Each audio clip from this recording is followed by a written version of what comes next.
تو پھر یہاں جب تک رہیں گے بغیر طواف کے میاں بیوی ایک دوسرے کے لیے حلال نہیں ہو، یعنی طلاق نہیں ہوگی، لیکن پہلے جیسے میاں بیوی کی طرح رہتے تھے وہ خاص صورت جو ہے اختیار نہیں کر سکتے، حلال نہیں ہوگی جب تک وہاں جا کر پھر طواف کریں گے نہیں۔ کچھ مسئلہ ایسا ہوتا ہے جہاں عورتیں مجبور ہوتی ہیں،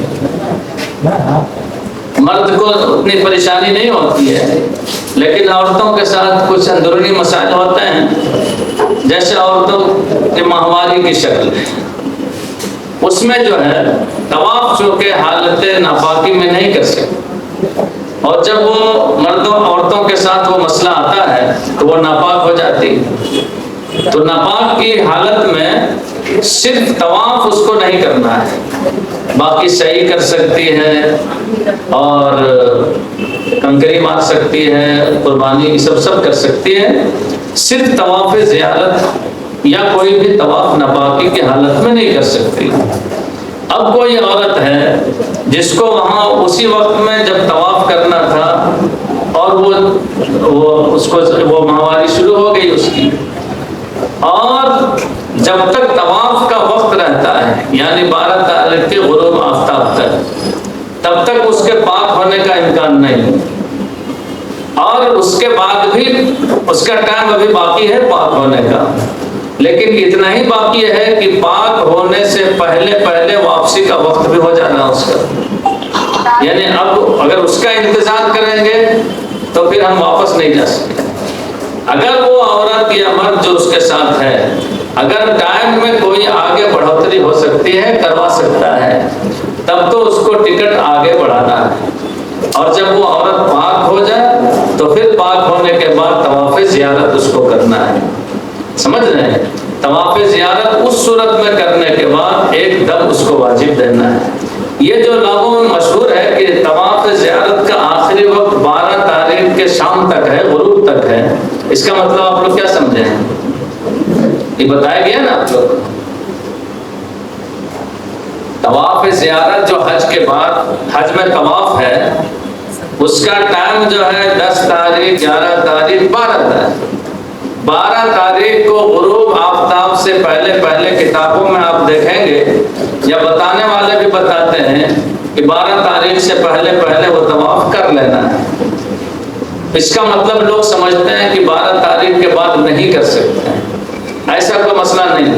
12 تاریخ کی شام تک غروب ہونے سے پہلے طواف کا کرنا واجب ہے۔ اگر کسی وجہ سے نہیں کر سکا تو واجب چھوٹے گا، لیکن اس کا وقت پوری زندگی باقی رہتا ہے۔ جب بھی طواف کرے گا اس کے بعد یعنی 12 تاریخ کے غروب کے بعد جب بھی طواف کرے گا طواف ہو جائے گا، لیکن ایک دم دینا پڑے گا یعنی قربانی کرنی پڑے گی۔ یہ تو اس آدمی کے لیے ہے جو 12 تاریخ کے بعد طواف کر رہا ہے۔